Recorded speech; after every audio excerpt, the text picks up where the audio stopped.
Malaysia ও Italy থেকে প্রায় ৫,৫০০ postal ballot ফেরত এসেছে বলে জানিয়েছে নির্বাচন কমিশন। সঠিক ঠিকানা না পাওয়া এসব ব্যালট পৌঁছায়নি।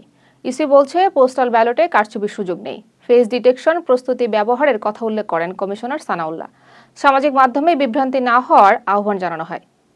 স্বতন্ত্র বেতন স্কেলের দাবিতে জগন্নাথ বিশ্ববিদ্যালয়ে মানববন্ধন করেছেন শিক্ষকরা। বেতন কমিশনের বৈষম্যমূলক আচরণের প্রতিবাদ জানানো হয়।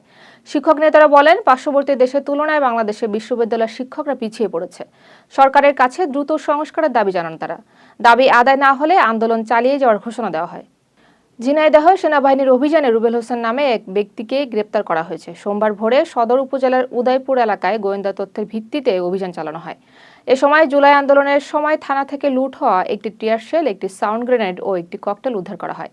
সেনা ক্যাম্প সূত্র জানায়, গ্রেপ্তার রুবেল একাধিক মামলায় আসামি। উদ্ধার করা গোলাবারুদ সহ তাকে পরবর্তী আইনি ব্যবস্থার জন্য ঝিনাইদহ সদর থানায় হস্তান্তর করা হয়েছে।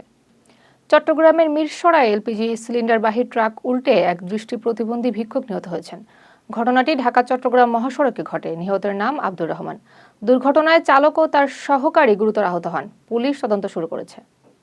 মাদারীপুরে বাস ও ইজি বাইকের সংঘর্ষে ৫ নারী শ্রমিক নিহত হয়েছেন। তারা সবাই দিনমজুর হিসেবে কাজ করতেন।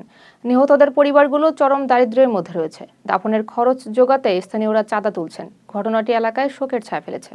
ঢাকার সাভারে পরিত্যক্ত কমিউনিটি সেন্টার থেকে আগুনে পোড়া ২ মরদেহ উদ্ধারের ঘটনায় সম্রাট নামে এক ভবঘুরে যুবককে গ্রেপ্তার করেছে পুলিশ। জিজ্ঞাসাবাদে সে অন্তত ৬টি হত্যার সাথে জড়িত থাকার কথা স্বীকার করেছে। অতিরিক্ত পুলিশ সুপার জানান, সম্রাটকে দেখে কিন্তু পাগল মনে হয়নি। যুক্তরাষ্ট্র বাংলাদেশের নাগরিকদের জন্য B1, B2 ভিসায় নতুন শর্ত আরোপ করেছে।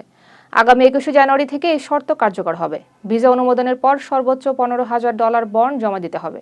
শর্ত মানলে বন্ড ফেরত দেওয়া হবে। দূতাবাস প্রতারণা থেকে সতর্ক থাকার আহ্বান জানিয়েছে।